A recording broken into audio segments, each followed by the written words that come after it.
Shalom saudaraku kasih dalam Tuhan, kasih karunia dan damai sejahtera dari Allah Bapa dan Kristus Yesus menyertai kamu. Bacaan Alkitab kita diambil dari 1 Samuel 25 ayat 1 sampai 44. Kematian Samuel. Dan matilah Samuel. Seluruh orang Israel berkumpul meratapi dia dan menguburkan dia di rumahnya di Rama. Dan Daud berkemas, lalu pergi ke padang gurun Paran. Daud, Nabal, dan Abigail. Ketika itu ada seorang laki-laki di Maon yang mempunyai perusahaan di Karmel. Orang itu sangat kaya. Ia mempunyai 3.000 ekor domba dan 1.000 ekor kambing. Ia ada di Karmel pada pengguntingan bulu domba-dombanya. Nama orang itu Nabal dan nama istrinya Abigail. Perempuan itu bijak dan cantik, tetapi laki-laki itu kasar dan jahat kelakuannya. Ia seorang keturunan Kaleb. Ketika didengar Daud di padang gurun bahwa Nabal sedang menggunting bulu domba-dombanya, maka Daud menyuruh 10 orang, dan kepada orang-orang itu Daud berkata, "Pergilah ke Karmel dan temuilah Nabal, tanyakanlah keselamatannya atas namaku, dan sampaikanlah salam ini kepadanya. Selamat, selamatlah engkau, selamatlah keluargamu, selamatlah segala yang ada padamu. Baru-baru ini aku mendengar bahwa engkau mengadakan pengguntingan bulu domba.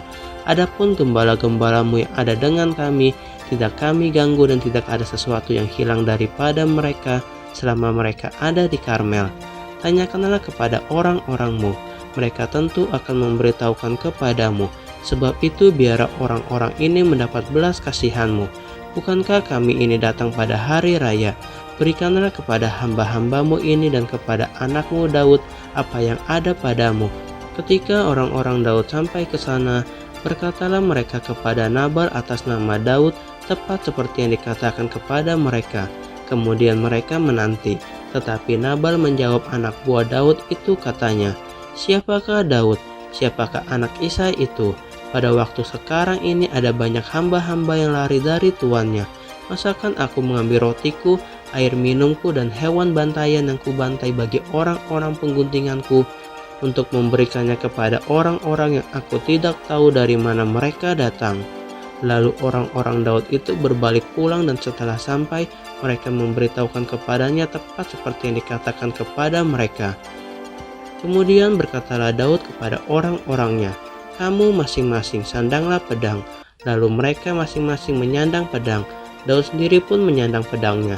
Sesudah itu kira-kira 400 orang maju mengikuti Daud, sedang 200 orang tinggal menjaga barang-barang. Tetapi kepada Abigail istri Nabal telah diberitahukan oleh salah seorang bujangnya, katanya, "Ketahuilah Daud menyuruh orang dari padang gurun untuk memberi salam kepada tuan kita, tetapi ia memaki-maki mereka. Padahal orang-orang itu sangat baik kepada kami. Mereka tidak mengganggu kami dan kami tidak kehilangan apa-apa selama kami lalu lalang di dekat mereka ketika kami ada di ladang. Mereka seperti pagar tembok sekeliling kami siang malam selama kami mengembalakan domba-domba di dekat mereka.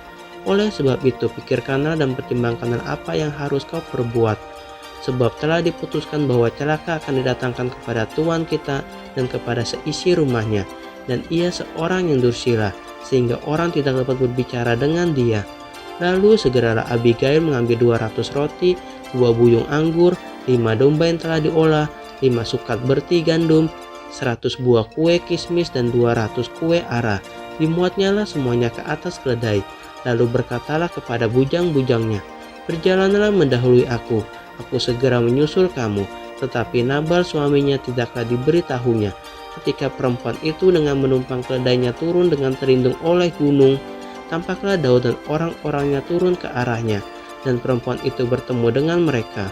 Daud tadinya telah berkata, "Sia-sialah aku melindungi segala kepunyaan orang ini di padang gurun, sehingga tidak ada sesuatu pun yang hilang dari segala kepunyaannya. Ia membalas kebaikanku dengan kejahatan." Beginilah kiranya Allah menghukum Daud, bahkan lebih lagi daripada itu, jika ku tinggalkan hidup sampai pagi seorang laki-laki saja pun dari semua yang ada padanya.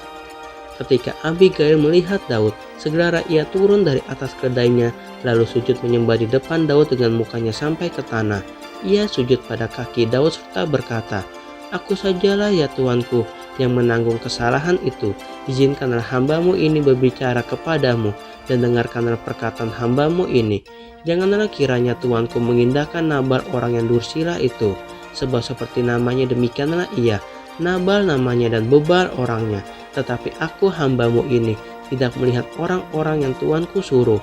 Oleh sebab itu Tuanku, demi Tuhan yang hidup dan demi hidupku yang dicegah Tuhan daripada melakukan hutang darah dan daripada bertindak sendiri dalam mencari keadilan, biarlah menjadi sama seperti Nabal musuhmu dan orang yang bermaksud jahat terhadap Tuanku.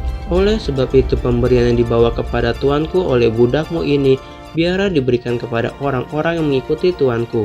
Ampunilah kiranya kecerobohan hambamu ini, sebab pastilah Tuhan akan membangun bagi Tuanku keturunan yang teguh, karena Tuanku ini melakukan perang Tuhan, dan tidak ada yang jahat terdapat padamu selama hidupmu.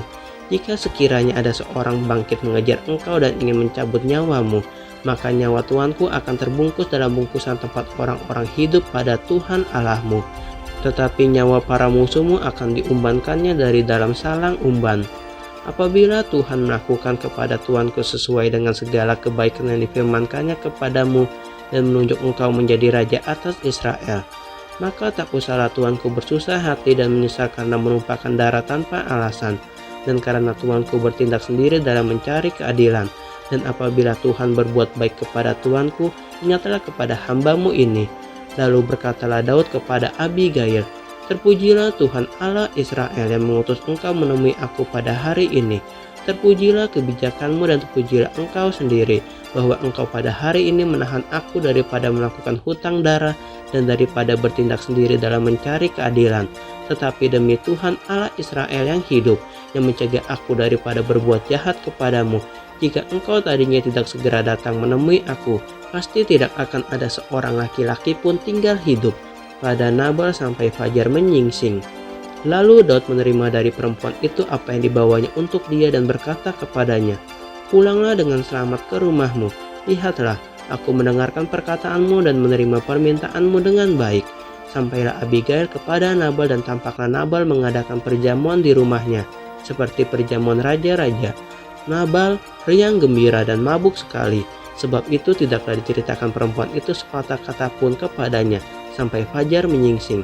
Tetapi pada waktu pagi ketika sudah hilang mabuk Nabal itu, diceritakanlah kepadanya oleh istrinya segala perkara itu. Lalu terhentilah jantungnya dalam dada dan ia membatu. Dan kira-kira 10 hari sesudah itu Tuhan memukul Nabal sehingga ia mati. Ketika didengar Daud bahwa Nabal telah mati, berkatalah ia, terpujilah Tuhan yang membela aku dalam perkara penghinaan Nabal terhadap aku dan yang mencegah hambanya daripada yang berbuat jahat. Tuhan telah membalikan kejahatan Nabal ke atas kepalanya sendiri. Kemudian Daud menyuruh orang untuk berbicara dengan Abigail tentang mengambil dia menjadi istrinya. Para hamba Daud datang kepada Abigail di Karmel dan berkata kepadanya demikian, Daud menyuruh kami kepadamu untuk mengambil engkau menjadi istrinya. Lalu bangkitlah perempuan itu berdiri, sujudlah ia menyembah dengan mukanya ke tanah sambil berkata, sesungguhnya hambamu ini menjadi budak yang membasuh kaki para hamba tuanku itu. Kemudian berkemaslah Abigail dengan segera, ia menunggang keledainya dengan diiringi 5 orang pelayan perempuan. Ia mengikuti suruhan Daud itu dan menjadi istri Daud. Juga Ahinoam dari Yisrael telah diambil Daud menjadi istrinya. Kedua perempuan itu menjadi istrinya. Tetapi Saul telah memberikan Mikal anaknya perempuan istri Daud kepada Parti bin Lais yang dari Galim itu.